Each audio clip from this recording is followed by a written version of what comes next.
Han pasado ya 20 meses desde que le tuvimos por el canal para ponernos al día de una infraestructura de una gran magnitud que, como todos sabéis, abarca además a muchos territorios. Y tras no pocos millones invertidos, bastantes avances y un nuevo calendario, era el momento perfecto para volver a tenerlo por aquí. El comisionado del corredor mediterráneo, Josep Vicent Boira, muy buenas. Hola, muy buenos días, Francisco. Bienvenido, 20 meses, ¿eh? ¿Cómo pasa el tiempo? Han pasado muchas cosas.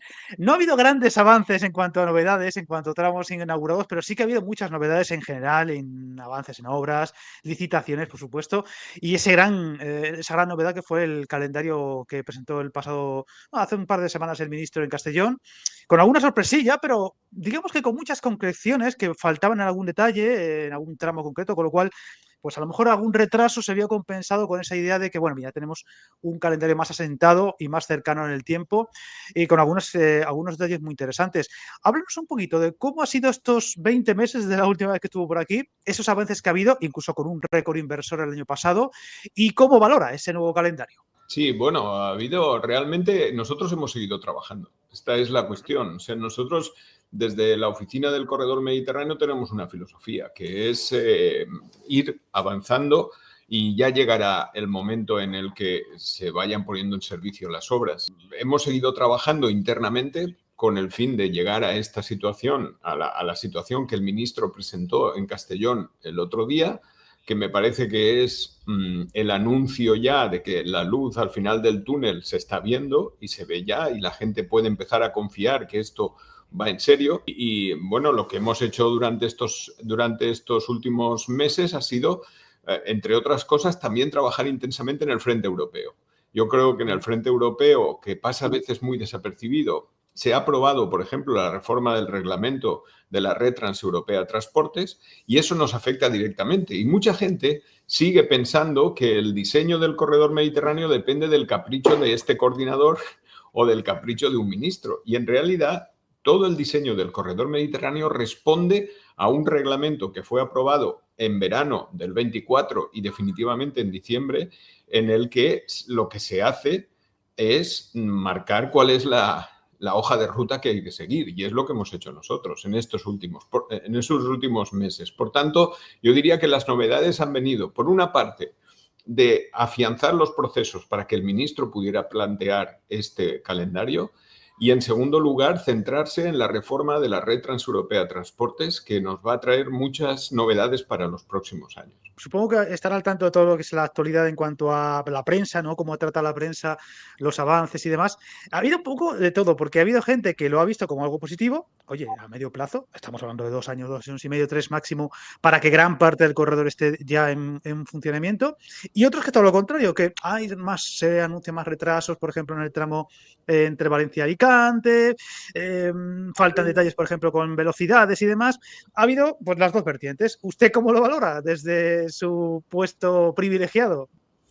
No. Yo a veces, permítame que te lo exprese con un poco de dolor, ¿no? Yo me sienta muy mal estas cosas. Me sientan muy mal porque yo tengo un equipo de unos profesionales y de unos y unas profesionales excelentes, algunos de los cuales, como en los grandes equipos de fútbol, me los están fichando para llevarlos a otros lugares porque han demostrado su valía en el corredor, trabajando todos los días para que esto pueda ser realidad y a veces encuentro un cierto escepticismo en la sociedad sobre los avances producidos y sobre los calendarios que estamos proponiendo. Y este escepticismo a veces es sano porque es crítico, pero otras veces desmoraliza, sinceramente. No nos debe vencer una cierta actitud. No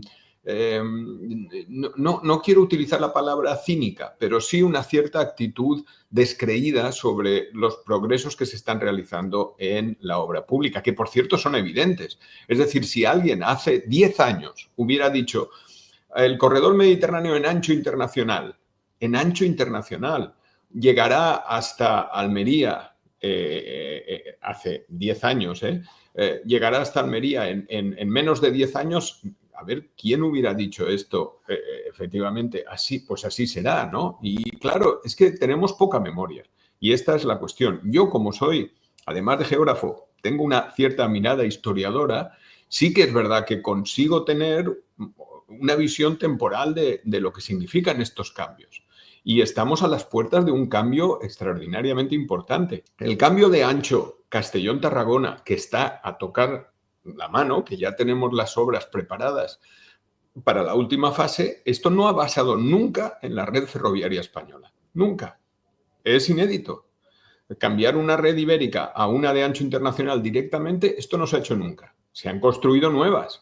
Y se han construido nuevas en ancho internacional, pero que una red ibérica, que un tramo de la REFIG pase directamente de ibérico a internacional, esto no ha pasado nunca. Y va a pasar dentro de, como mucho, el año que viene, de que empezarán las obras, en el 26. Me gustaría, y por eso aprovecho esta oportunidad para hacer un llamamiento a todas las personas que están interesadas en estos temas para que mantengan el espíritu crítico, sí, pero para que al mismo tiempo sean capaces de reconocer los avances que se están produciendo, que no son sencillos desde todos los puntos de vista técnicos. Hay muchas personas implicadas, hay muchas empresas dentro de este negocio, podríamos decirlo así. Hay intereses por todas las partes sobre el corredor mediterráneo y hay también una realidad que es un territorio dinámico desde el punto de vista de la movilidad de personas y mercancías con la que hay que contar. Esto no es una dictadura que tú puedas decir, pues, adelante, anchas Castilla. No, aquí hay que contar con sensibilidades de todos los lugares. Yo creo que manteniendo, como he dicho, el espíritu crítico, sí que pediría una mayor comprensión hacia la dificultad de la obra y lo cerca que estamos de concluir lo que yo diría la primera fase del corredor mediterráneo. Bueno, la última vez cuando estuvo por aquí, hace 20 meses, ya digo, casi 2 años, en junio hará 2 años, era un poco eso, licitaciones, no sé qué, pero ahora ya es más tangible todo. Lo que pasa es que yo también le tengo que transmitir lo que yo veo desde comentarios y demás, es que la gente escucha licitaciones, inversiones, millones por aquí, millones por allá, pero en lo que sería tangible, palpable, que lo pueda usar, que las novedades que lleguen en el día a día, no ha llegado gran cosa. Por tanto, es como que sí, muchas promesas, muchos millones, muchas titulares, pero a mí no me afecta en lo que se refiere a mis viajes que hago de vez en cuando. Eso va a cambiar por completo en cuestión de 2-3 años. Va a haber en fin, 180 grados por completo, ¿verdad? Esto es así, tanto para personas como para mercancías. Por ejemplo, este año, ¿qué va a pasar? ¿Qué va a pasar este año que ya sepamos que con casi toda seguridad lo vamos a poder conseguir? Que una fábrica como SEAT Martorell esté conectada al ancho internacional. Esto, pregunten a cualquier director de logística o directora de logística de una gran empresa, es decir, a partir de que la obra esté realizada y las obras interiores en SEAT Martorell, porque también la planta debe hacer su adaptación. Pero en el momento que todo esté en marcha, esto cambia la logística de una fábrica. Este año 2025 vamos a ver más cosas. Vamos a ver Fuente de San Luis en Valencia prácticamente finalizado y para el año que viene la primera fase en marcha. Probablemente entre el 26 y el 27 vamos a ver los accesos, por ejemplo, al puerto de Castellón y al puerto Sagunto, que no existían. Es que no existían. Es que quiero transmitir un poco esta idea de que estamos a las puertas de un cambio excepcional desde el punto de vista de las mercancías y de un cambio excepcional, revolucionario desde el punto de vista de la movilidad de pasajeros. Porque el día que tengamos un Murcia frontera francesa o una Almería frontera francesa en ancho internacional, va a haber, primero, una liberalización evidente de esta línea, va a haber nuevos operadores, va a haber nuevos horarios, va a haber nuevos servicios. Esta mañana mismo me han confirmado que, por ejemplo, en la Encina Xàtiva, que es fundamental para la conexión en alta velocidad Valencia-Alicante y hasta Murcia, va dentro de los plazos previstos y no hay ningún inconveniente para que tal vez en el 26 las obras, es decir, el año que viene, las obras estén finalizadas. Para llegar allí, hay que pasar por estas fases. Hay que pasar por estas fases de licitación, hay que pasar por estas fases. Y yo quiero recordar, y tal vez esto ya lo comenté la otra vez que nos vimos, que cuando yo llegué en el año 2018 a la coordinación del corredor mediterráneo, el 40% estaba sin planificar. Sí. 40%. Y tuvimos que planificarlo. En menos de 10 años, 2018-2027, en menos de 10 años vamos a pasar de un corredor que no estaba planificado al 40% a dar un servicio en ancho internacional hasta Murcia o Almería. Yo creo que la perspectiva habla por sí sola. De hecho, si no recuerdo mal, la labor que se ha hecho en el corredor mediterráneo se ha, ¿cómo decirlo?, imitado o medio imitado en el Atlántico, que se ha ido después, digamos, ¿no? Que es la gestión, la coordinación y demás. Ha sido un ejemplo, un espejo a seguir el corredor mediterráneo y hasta ese momento no se estaba haciendo en el Atlántico. Por tanto, es muy curioso ese Sí, detalle. el corredor mediterráneo, tal vez por una presión social, por una dinámica importante, por la tradición, llegó antes. Pero hubo rápidamente la idea de que España no podía ir coja en este aspecto, si me permites. No podía ir coja solo con una pata. Siempre hemos dicho que España, si tú miras un mapa de la península ibérica, tiene dos conexiones claras con el resto de Europa. Una por Cataluña y otra por el País Vasco. Estas dos vías deben ser desarrolladas porque nuestro horizonte es Europa. Es que ha cambiado la mentalidad, ya no es Madrid, no es el kilómetro cero. Ahora tenemos que llegar hasta el corazón del resto de Europa, desde todos los puntos de vista, incluido el aspecto de movilidad militar, que desgraciadamente ahora está de moda y si quieres luego podemos hablar. Fue una decisión, yo creo que extraordinariamente importante, también desarrollar el corredor atlántico para que España tuviera las dos patas de conexión preparadas. Yo diría que no hay ningún estado en la Unión Europea que haya dedicado dos oficinas a desarrollar su red de transporte transeuropeo. A ver si habla con el coordinador del Atlántico, que no hay manera de contactar con él. Me gustaría tenerle en el canal. Una cosa, Josep, además creo que supongo que también lo palpa usted, pero aún así a mí me llega mucho esa duda de la gente, del usuario medio, del pasajero medio, que es, vale, muy bien, por ejemplo, el ministro se mojó en los tiempos de viaje entre Castellón, Valencia y Alicante, pero dejó de lado quizá la gran pregunta del corredor, que incluso se le dice a usted en su momento y digamos que a lo mejor no tocaba porque faltaba mucho por delante, que es los tiempos de viaje del gran corredor, lo que sería Barcelona hasta Alicante, Murcia incluso. Barcelona a Valencia es el epicentro del corredor mediterráneo en cuanto a transporte de pasajeros. De hecho, se habla que podría ser casi tan importante como el Madrid-Barcelona. Sin embargo, no acaba de quedar muy claro cuál va a ser el tiempo de viaje. ¿Se puede usted mojar en ese aspecto y dejar tranquilo a la gente? Viajar en tren nunca fue tan fácil. En trenes.com encuentra y reserva tus billetes de Renfe, Wigo, Irio y muchos otros países europeos. Vive experiencias únicas a bordo y recuerda, si vas sobre raíles, está en trenes.com. Es que yo no tengo la respuesta porque no soy el operador. Nosotros, digamos, en este sentido vamos a poner la vía en condiciones para que se desarrollen las actividades que en ese momento se puedan articularse, ¿no? Por tanto, dependerá de muchos elementos. Primero, dependerá del material rodante, dependerá primero del operador que quiera trabajar, luego del material rodante, que evidentemente tendrá que cambiar. Los viejos Euromeds ya no van a poder circular con la misma por el corredor mediterráneo. Vamos a estar necesariamente hablando de nuevo material rodante, entre Valencia y Barcelona, entre Alicante y Barcelona, o entre Alicante y Figueres, o entre Murcia y Barcelona. Vamos a ver servicios nuevos, vamos a ver nuevos operadores. ¿Quién dice que Irio o Wigo no puede estar interesado en un Alicante-París, por ejemplo? O en un Alicante-Lyon, por no ser... Bueno, si es Wigo, probablemente será desde París. A nosotros no nos dejan llegar, pero desde aquí a lo mejor es hasta Lyon. Pero desde París a lo mejor les interesa un París-Valencia o un París-Alicante. Quiero decir que todo esto lo vamos a ver sobre la marcha. Pero evidentemente, déjame que haga por lo menos, para no escabullirme de la respuesta, que haga por lo menos una reflexión. El cambio de ancho va a significar que el tiempo que perdemos ahora en el cambio de ancho en la Boella, en Reus, no va a existir. No va a existir porque ya no hará falta ese cambio de ancho, que como sabes, el Euromed ahora pierde una serie de minutos frenando, cambiando el ancho y volviendo a arrancar para entrar en la vía de ancho internacional hacia Camp de Tarragona. Esto, dentro de año y medio, a principios del 27, esperemos que ya no sea así, con lo cual vamos a ahorrar tiempo. Y con un nuevo material rodante y con un Castellón-Valencia en ancho internacional en las dos vías, el flujo va a ser más fácil. Por lo tanto, vamos a ver ya recortes de tiempo y sin las obras que hoy están alterando en algún sentido la circulación, pues yo creo que se va a ver un ahorro de tiempo y vamos a poder recuperar Yo quiero recordar que cuando se puso en marcha la variante de Vandellós llegamos a 2 horas 35 entre Valencia y Barcelona, 2 horas 35, y estoy hablando del año 2010, por allí, ¿no?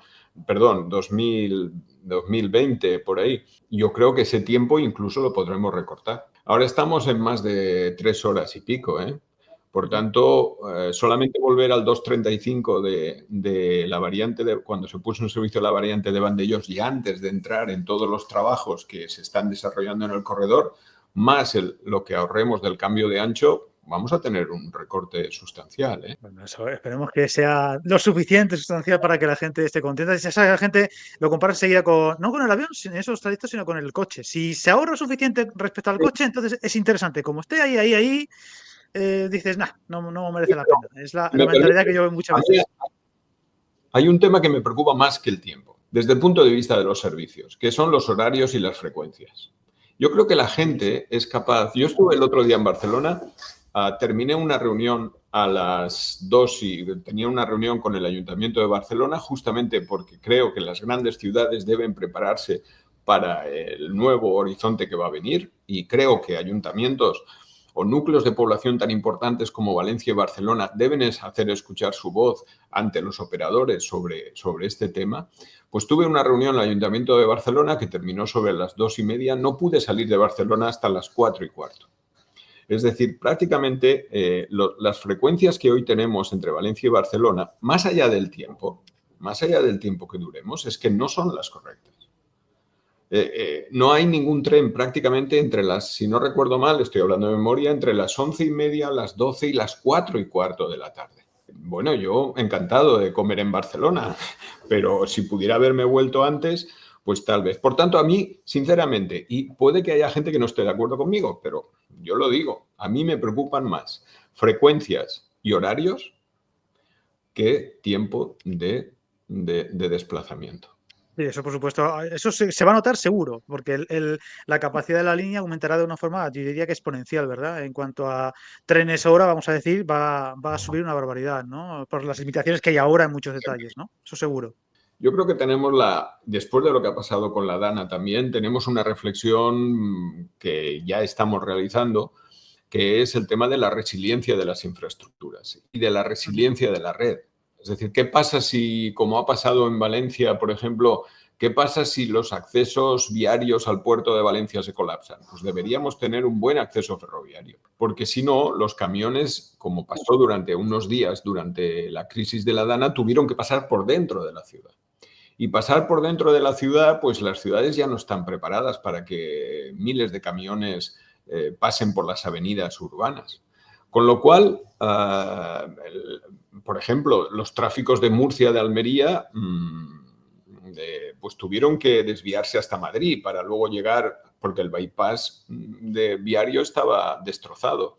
Hay que hacer una reflexión general sobre estos elementos y tener en cuenta las condiciones del riesgo, del cambio climático y de la resiliencia. Por eso estamos tan interesados, por ejemplo, en el túnel pasante de Valencia. Porque el túnel pasante de Valencia evitaría que el único elemento de conexión del corredor mediterráneo fuera el túnel de Serrería y que cualquier cosa que ocurriera con el túnel de Serrería cortara la circulación en el corredor mediterráneo. Y eso es lo que por eso nuestra insistencia en la necesidad de este túnel pasante en Valencia. Voy a preguntar por el túnel pasante y la nueva estación de Central, que se ha retrasado. Desde la otra vez que le tuve aquí, ha habido ese retraso que anunció el ministro. Digamos que hay que recomenzar el proyecto porque ha cambiado muchas cosas. En fin, ya sabemos lo que ocurrió.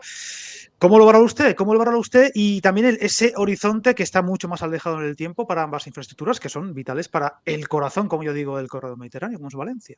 Bueno, lo que ha habido también es la novedad del concurso internacional, es decir, del concurso que Adif ha lanzado para ya definir la estación subterránea de Valencia, incluso con los proyectos más avanzados que los bocetos de ideas. El tema del túnel pasante de la doble plataforma Valencia-Castellón es un tema complejo porque la decisión que yo creo que fue muy acertada del ministro Óscar Puente de especificar que el túnel pasante de Valencia debía salir más allá de donde en principio estaba previsto, que era en Alboraya, para salir en Albuixec y proteger la huerta de Valencia de la agresión posible de la infraestructura, esa decisión obligó a que tanto el estudio del túnel pasante como de la doble plataforma tuviera que ser reformado. Evitemos un conflicto en la huerta de Valencia sacando la infraestructura cuando ya la protección 1, el nivel de protección 1, nivel de protección 2 de la huerta ya se ha salvado. Porque si no, íbamos a tener un conflicto evidente. Paisajístico, medioambiental y con problemas a lo mejor, no lo sé, en la evaluación ambiental.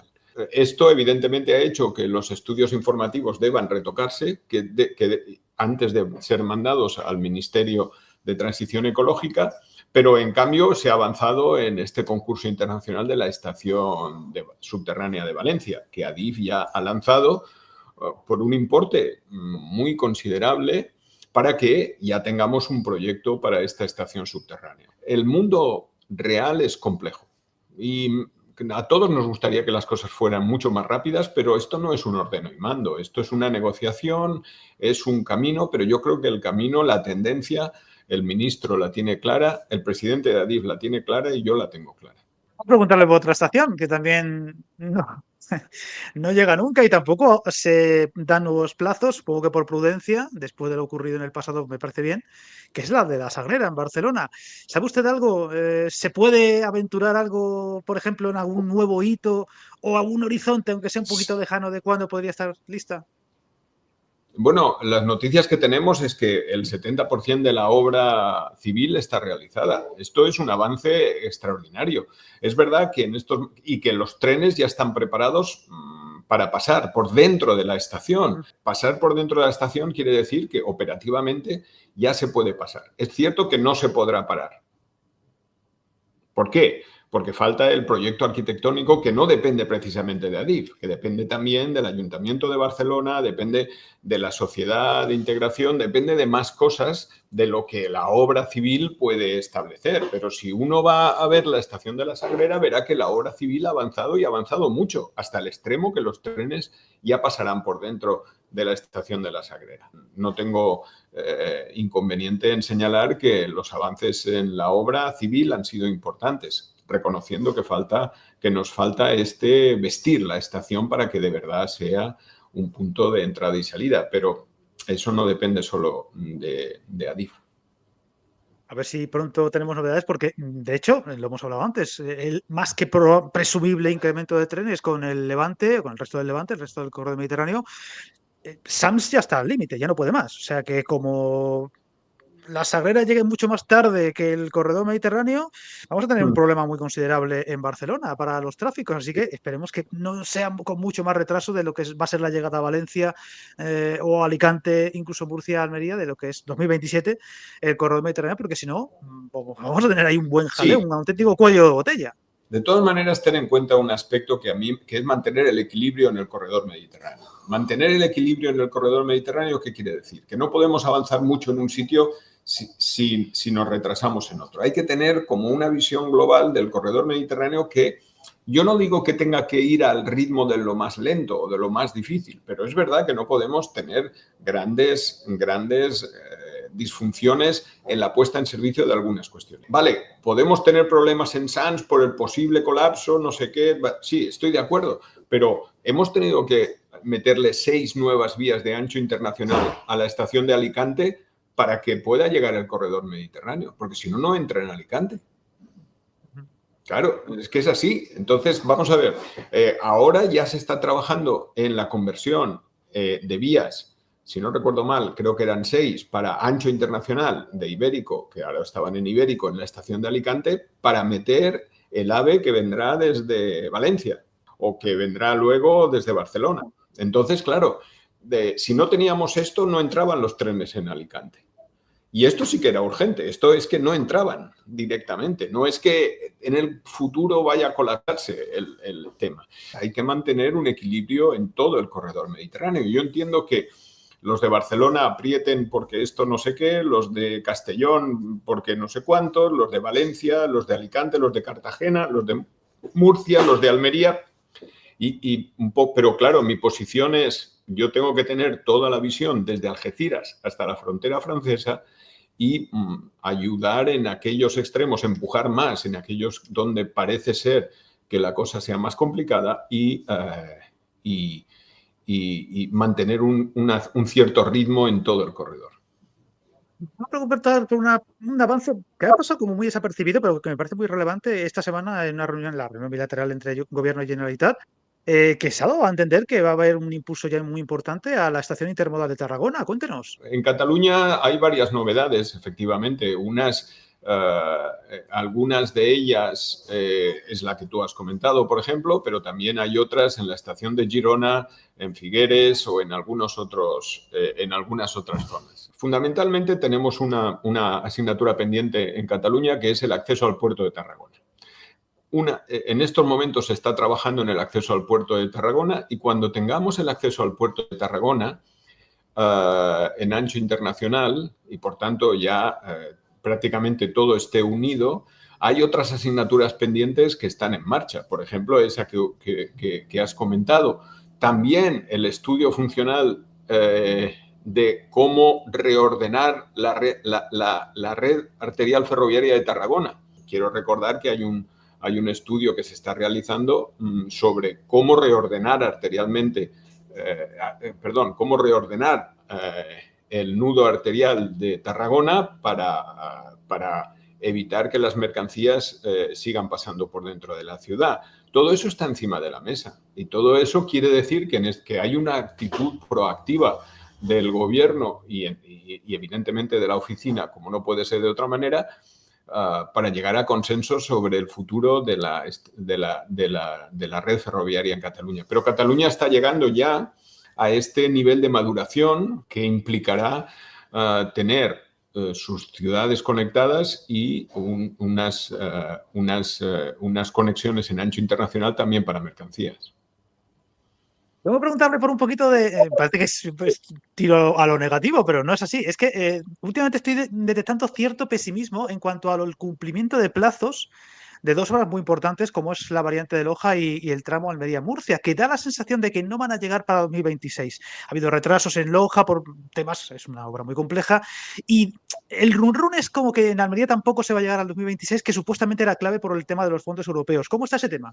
Bueno, yo no tengo noticias de retrasos estructurales que puedan afectar a estos elementos. En estos momentos, encima de mi mesa, no tengo ningún expediente que me alerte sobre estas cuestiones. Así que yo creo que los trabajos se están desarrollando con el ritmo que toca y a día de hoy no te puedo decir más que todo está en marcha y todo está en funcionamiento. Y que el ministro el otro día fue muy claro al señalar que en el año 27, desde Almería hasta la frontera francesa, habrá un tren en ancho internacional desarrollándose con altas prestaciones sin necesidad de pasar por Madrid.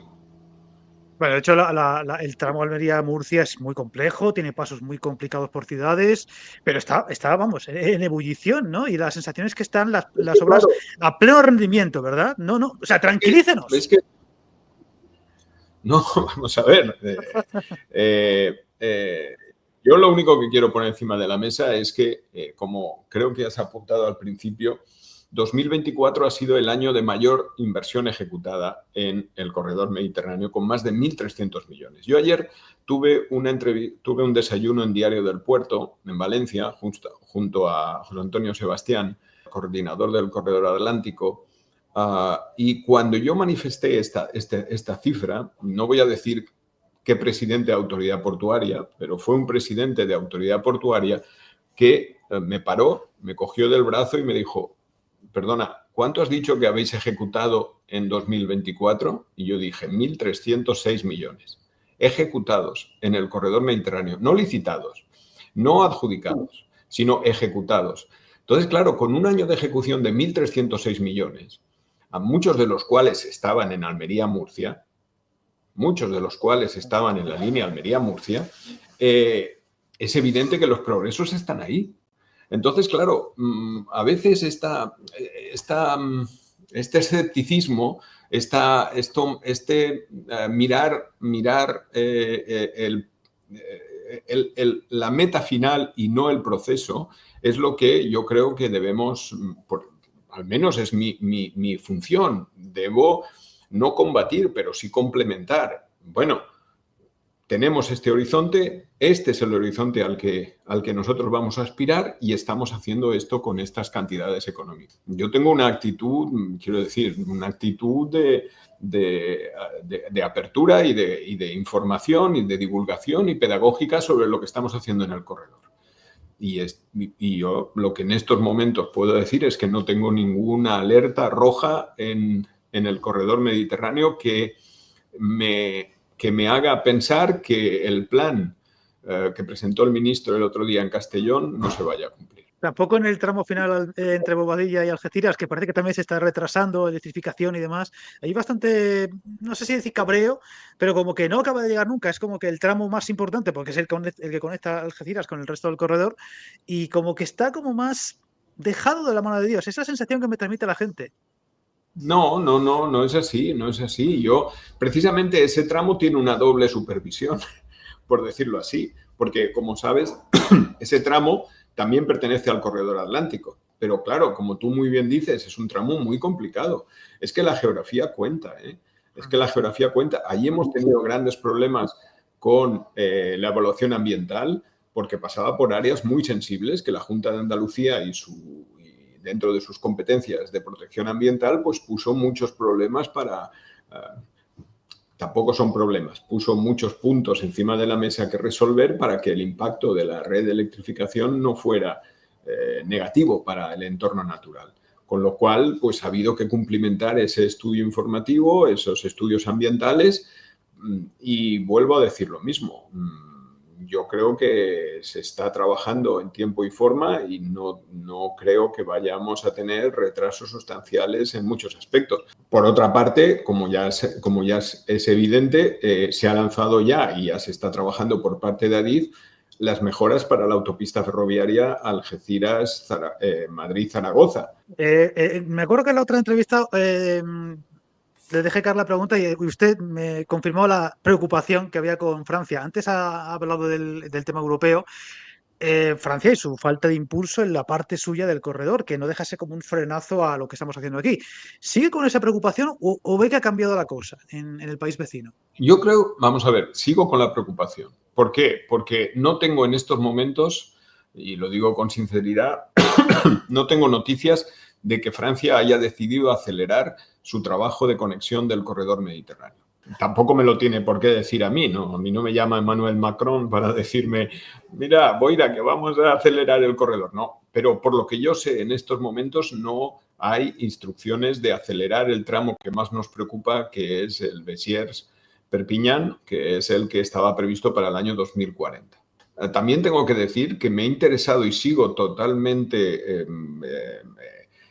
leyendo todo lo que puedo sobre esta iniciativa del presidente de la República, de Emmanuel Macron, de convocar a los países europeos a una reflexión sobre su futuro desde el punto de vista de la política de defensa.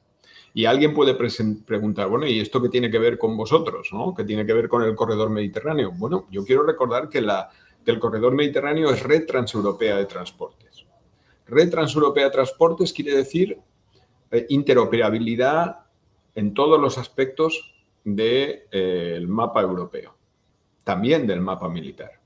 Es decir, la logística de transporte de material pesado, en estos momentos se está hablando de un posible ejército europeo, pero ¿cómo tener un ejército europeo si no podemos trasladar con seguridad y con eficiencia material pesado dentro de la Unión Europea? El otro día leía un informe de la Corte de Auditores de la Unión Europea que establece que se necesitan del orden de 45 días para autorizar el paso de material militar o material pesado por un Estado miembro de la Unión Europea. Hay muchos códigos de circulación vial que impiden el tránsito de material pesado por las carreteras. Muchos.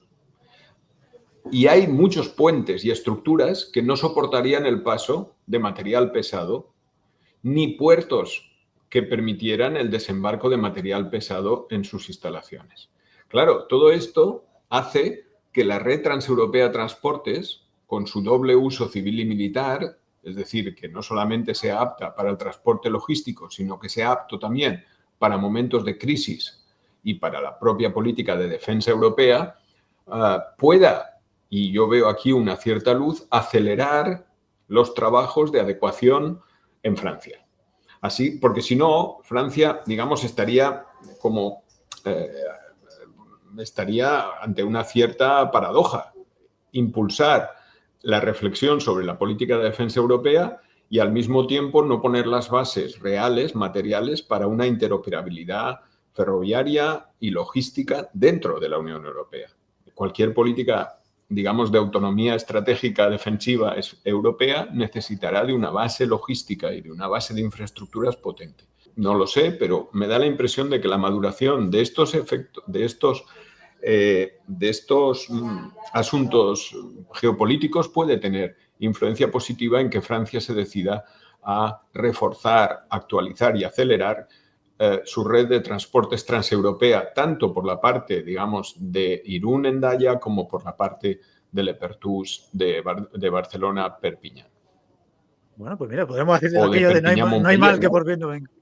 Podemos decir aquello de que no hay mal que por bien no venga. Esperemos que sea así. Sería un poco triste en el fondo que por esa excusa, entre comillas, por fin decidan a impulsar estas conexiones, pero bueno, mira, mientras lleguen, que llegan. Luego, aunque no se lo cree, tenía una pregunta sobre el tema de defensa preparada y va a ser la última que lo voy a hacer, aunque no era sobre esto, así que mira, es curioso.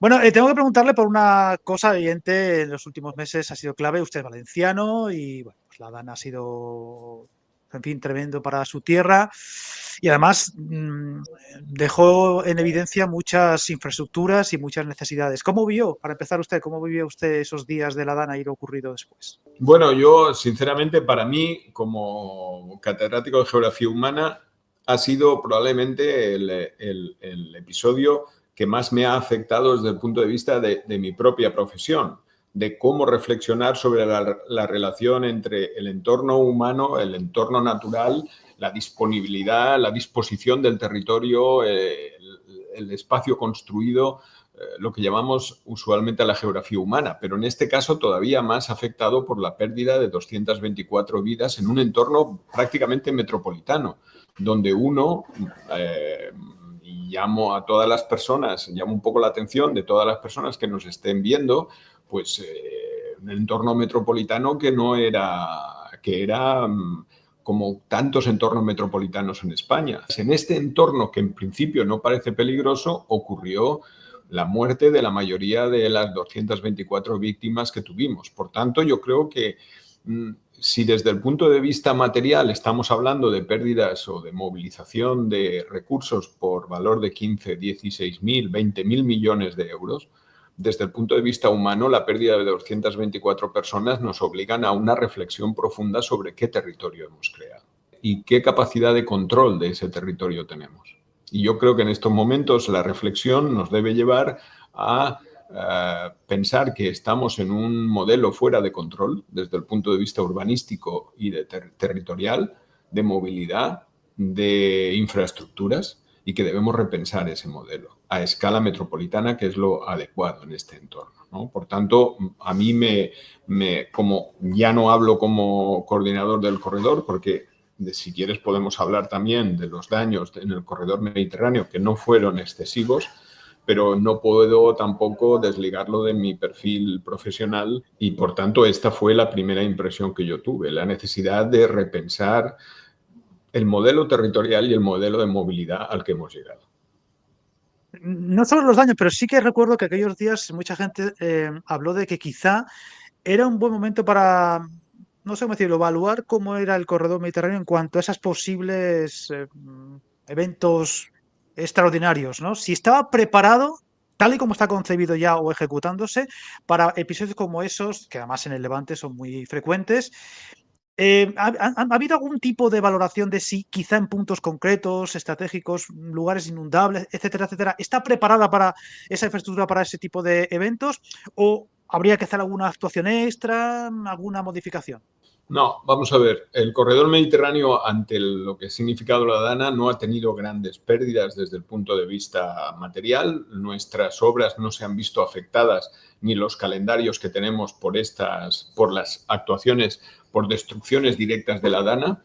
Ese es el primer punto que querría poner encima de la mesa. Así que tranquilizar a las personas que piensen que puede haber ocasionado retrasos en el nodo ferroviario o nodo general de Valencia. En segundo lugar, sí que ha habido algún tipo de deslizamiento breve de tiempo porque algunos de los equipos que estaban trabajando en obras asociadas al corredor mediterráneo fueron desplazados de manera urgente a trabajar en zonas afectadas. Y esto lo entiendo y lo asumo perfectamente. Por ejemplo, quiero destacar el gran comportamiento de los equipos de trabajo del canal de acceso de Valencia, que estaban centrados, lógicamente, en la obra que ahora se está desarrollando, que es el canal de acceso subterráneo a la ciudad de Valencia, que permitirá sellar la herida que hoy una parte sustancial de la red ferroviaria establece entre barrios de la ciudad, y fueron llamados durante los primeros días porque eran las personas y los equipos que mejor sabían sacar barro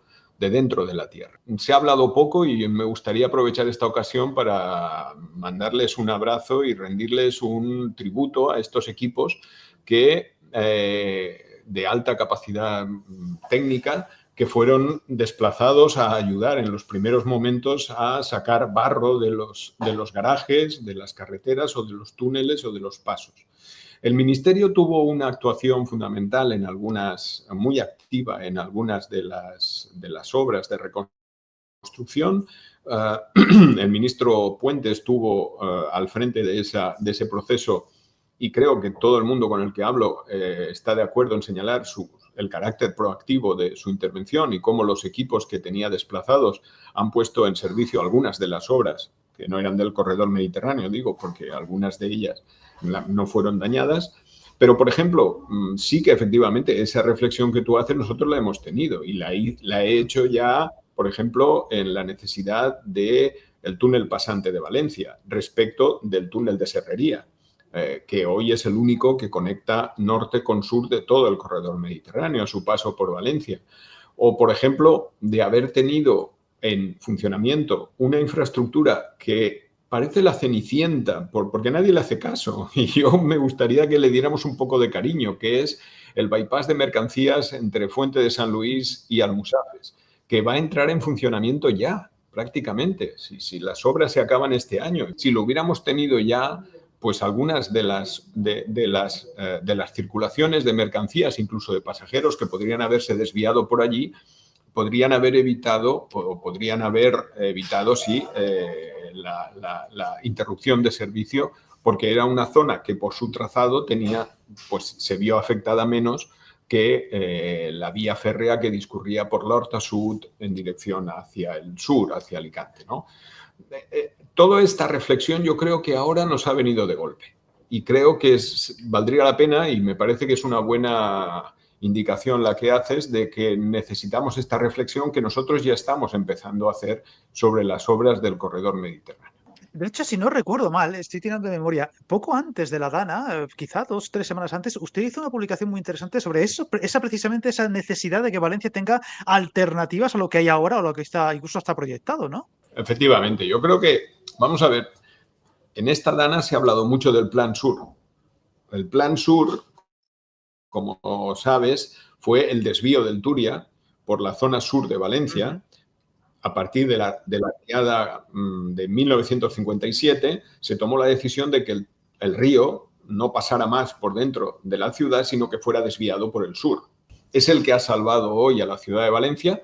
También es verdad que ha tenido su repercusión en algunas otras zonas, estableciendo flujos no deseables para otros municipios, pero al menos a la ciudad de Valencia sí que la salvó, ¿no? Al desviar gran parte de las corrientes. Bueno, yo quiero recordar que este desvío del Turia era solo una parte de la reordenación arterial ferroviaria y viaria de toda Valencia, y que quedó pendiente esta reordenación arterial ferroviaria y viaria de Valencia, que ahora con el canal de acceso, con el túnel pasante y con la doble plataforma Valencia-Castellón, se completaría 50 años después. Yo pienso un poco en planes regionales, en planes metropolitanos, en una visión mucho menos local de la infraestructura, integrándola en algunos lugares. El otro día alguien le pidió al ministro en Castellón que, no sé si para las personas que nos escuchan, la prolongación de la autopista, la CV10, que es la autopista, digamos, libre, la autovía libre y que no era de peaje entre Valencia y Castellón, prácticamente, su continuación hacia el norte. Esta CV10, hay presiones para que se continúe hasta Cataluña. Evidentemente, el ministro supo que contestar. Dice, bueno, vamos a ver, si ustedes están quejándose porque las autovías y las autopistas están colapsadas y hay que hacer nuevas autovías porque los camiones están ocupando los carriles, yo lo que les contesto es que el corredor mediterráneo de mercancías va a venir a desatascar esta red arterial viaria que ahora está ocupada prácticamente por miles de camiones. Desarrollemos el corredor mediterráneo de mercancías, subamos una parte de esos camiones al ferrocarril y no solamente tendremos un transporte más sostenible, sino que nos ahorraremos un dinero prolongando autovías que tal vez no tengan sentido o que el problema sea solucionable con otro tipo de actuaciones. Pues sí, es verdad porque hace falta. Le hago dos preguntas más y terminamos. Una sobre un territorio que se queda un poco siempre como al margen, pero que siempre me lo preguntan. ¿Y nosotros qué pasa? Que estamos como al margen, se han olvidado de nosotros. Es Cartagena. Siempre dicen Cartagena. ¿Por qué se llevó por Murcia y no se bajó hasta Cartagena? No sé qué. Tranquilice un poco a la gente de Cartagena. Bueno, es que si tuviera que tranquilizar, tengo que tranquilizar a mucha gente. Tengo que tranquilizar a Teruel, tengo que tranquilizar abarca mucho territorio. ¿Qué le vamos a hacer? Claro. No, vamos a ver. Yo siempre he dicho lo mismo. A todos los colectivos que en estos momentos están preocupados por las situaciones, tenemos las puertas abiertas de la oficina del Corredor Mediterráneo para atenderlos, para escucharlos. Y si no es yo personalmente, tengo un equipo que está preparado para escuchar a todas las personas y a todos los colectivos. O sea que esta demanda de información que tú me haces, pues yo quiero invitar a todas las personas y colectivos que nos escuchan a que se pongan en contacto con nosotros para tratarlos. Bueno, voy a terminar con una pregunta que usted ya lo ha adelantado, aunque yo voy por otro derrotero, y es que yo estoy preocupadillo, la verdad, con el tema, cómo están yendo los rumbos del mundo y el clima militar que estamos viendo, el clima bélico, ya no solo de que lo que pueda pasar en el futuro, que eso ya es mucho elucubrar, sino el evidente, y yo creo que ya es imposible, ineludible, gasto militar que va a tener que aumentar de una forma considerable. Incluso ya se está hablando de que va a tener que acelerarse en bastantes miles de millones al año por parte del Estado. Y yo mi reflexión que hago en ese tema es que si hay que incrementar el gasto militar en varios miles de millones al año en los próximos tiempos, habrá que sacarlo de alguna forma. Y yo siempre tengo la sensación, ya lo vimos con la crisis, de que lo primero que se va a tocar son las infraestructuras. ¿Está usted preocupado en el sentido de vamos a ver si tanto Europa como el Estado español, por el tema del incremento en gasto militar, puede haber retrasos, aplazos, se recorten gastos en infraestructuras y que incluso puedan afectar al corredor mediterráneo, avances, plazos, calendarios? O digamos que no tiene nada que ver. ¿Cómo lo ve usted? ¿Le ha llegado esa preocupación o esa posibilidad en el futuro? No, sinceramente no. Yo entiendo que la haya desde otras posiciones, desde otras responsabilidades, pero mira, justamente ayer el coordinador del Corredor Atlántico señaló que incluso sin la exigencia de presupuestos generales del Estado, los corredores no se van a parar. ¿Por qué? Pues porque las obras del Corredor Mediterráneo y del Corredor Atlántico son obras plurianuales que dependen también en una parte importante de una financiación europea. Y esa financiación europea es plurianual y tiene ya unos ritmos que van asociados a fondos europeos que no se discuten de año en año, sino que terminan en el año 27 o en el año 30. Y por tanto, no creo que ninguna obra esté en peligro por este tipo de consideración. Mi opinión personal es que nos enfrentamos a dos tipos de problemas. Por una parte, el que tú comentas, que es sensible a la sociedad actual, que es si debemos comprar o debemos fabricar más armamento, y ahí cada uno puede tener su visión y puede tener su opinión, lógicamente, y eso nos llevaría a un debate mucho más amplio. Pero hay otra discusión que es la que yo he dejado encima de la mesa hace un rato cuando me lo preguntabas, que es el capítulo del doble uso civil y militar de la infraestructura. Y el doble uso civil y militar de la infraestructura, yo que no soy un militarista, que no creas que es que yo tengo esta visión, creo que debería ser impulsada. Porque en el episodio de la DANA lo hemos visto. ¿Qué papel ha jugado la UME, por ejemplo, en las medidas de ayuda y de movilización en Valencia? Qué importante era contar con desplazamientos. Como al principio de la DANA, por la falta de infraestructuras de acceso y de movilidad, no pudieron llegar no se podía llegar a las zonas afectadas. ¿Qué es una emergencia hoy en día? ¿Es civil? ¿Es militar? Podemos decir, no, vamos a hacer carreteras que permitan, o ferrocarriles que permitan transportar excavadoras, pero no carros de combate. Es que yo creo que esa reflexión sobre el uso civil y militar de la infraestructura es la que debemos plantearnos. Yo, que he tenido experiencia de haber hablado con algunos militares sobre este tema, ellos siempre dicen lo mismo. Nosotros no pedimos una infraestructura exclusiva para nosotros, sino que las infraestructuras que construyamos en un momento de crisis y de emergencia también puedan ser utilizadas por unidades, digamos, militares de asistencia, de emergencia o de transporte logístico. Sí, de hecho recuerdo que, por ejemplo, Margarita Robles, la ministra de Defensa, reclamó cuando estaban con el traslado de los tanques aquellos a Ucrania y tal y cual, que faltaban infraestructuras, por ejemplo, en el oeste del país y incluso con la Ruta de la Plata y demás, saltó al respecto. Y claro, evidentemente, si se puede usar para una emergencia, pues el ejército también lo podrá utilizar y al final pues puede estar ahí. De hecho, llamó mucho la atención, para los que no somos de allí, que una ciudad como Valencia, la tercera de España, tan importante, tan grande, pues casi que quedara incomunicada, como quien dice, los primeros días y horas de la DANA. Y menos mal que en el norte no pasó gran cosa y el aeropuerto y todo lo demás estaban operativos, que si no podía haber sido increíble.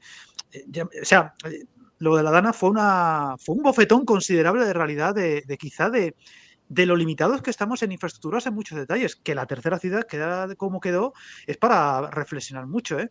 Y para reflexionar, como he dicho antes, sobre qué territorio hemos construido. Yo no sé si sabes que la DANA ha dejado fuera de servicio prácticamente casi el 40% del parque móvil de toda la zona sur de Valencia. Es decir, ahora vamos a tener que pensar que las catástrofes como esta, las avenidas, las riadas, todos estos flujos que pueden llegar, van a tener que contar con un elemento extraordinariamente importante, que son el número de coches que son destruidos y que también tienen un efecto barrera en alguna de las consecuencias de la DANA.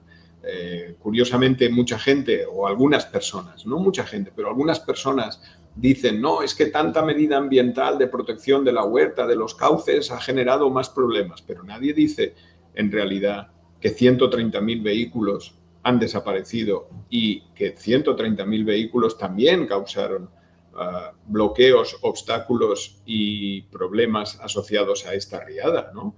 Hay que ser realistas, y las fotografías dramáticas que nos llevan, por otra parte, a una reflexión más cercana a lo que nos interesa, que es el tema de las infraestructuras, ¿no? Infraestructuras de transporte público, infraestructuras al servicio del transporte privado.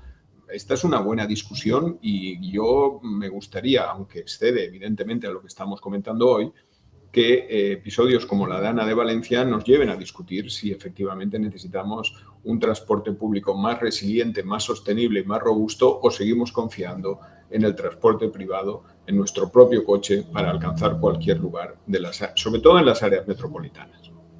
Yo fíjese, creo que esa reflexión no la estamos haciendo demasiado aquí, pero sí que se ha hecho fuera, porque creo que la imagen que más ha quedado en el mundo a nivel internacional de la Dana de Valencia fue los coches amontonados por todas partes.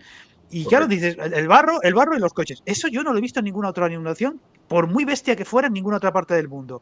Por Estoy tanto, a lo mejor, parte de la tragedia, no solo de las consecuencias, sino incluso de las muertes, ahí ya estamos hablando de lucubrando mucho, ¿no? Te podrían haber evitado con otro modelo. Y yo creo que yo insisto, desde por ejemplo, hace un par de años unas inundaciones muy bestias en Alemania y en el centro de Europa, no se vieron esas imágenes de cientos y cientos y cientos de coches por todas partes amontonados. Es para reflexionar y creo que no se está haciendo y es un error. Estoy de acuerdo contigo, Francisco. Bueno, pues no nos vamos a meter en más berenjenales porque si no entonces no salimos vivos de esta. Señor Boira, ha sido un placer volver a tener por aquí. Y yo creo que al final, pues mira, esta vez con muchas más concreciones, con muchos más plazos tangibles, palpables. Y bueno, si le vuelvo a tener dentro de un tiempo, ya veremos si 20 meses o más adelante aquí, posiblemente sea para hablar ya de cosas que se han inaugurado o a punto de inaugurarse. Por tanto, quedamos emplazados para esa posible ocasión. Y bueno, Bueno, digamos que lo que llevamos ya de corredor mediterráneo es mucho más de lo que nos falta, ¿no? Ya nos queda menos, nos queda menos. exactamente. Se ve la luz al final del túnel. Estamos terminando una primera fase, como he dicho antes, que hace 10 años, yo cuando entré, desde luego, pues dada la magnitud del trabajo y lo poco que se llevaba ejecutado, pues no pensaba que iba a suceder. Es verdad que han venido los fondos europeos. Es verdad que esto tampoco estaba previsto y han significado un impulso definitivo, pero también hay que saber aprovechar ese viento. Hay que ser un buen marinero para saber por dónde sopla el viento y saber cazarlo en tus velas, porque me temo que hay algunos otros países que también teniendo este viento favorable, pues no lo están invirtiendo de manera correcta y aquí se está haciendo. Así que, bueno, yo creo que el resultado va a venir.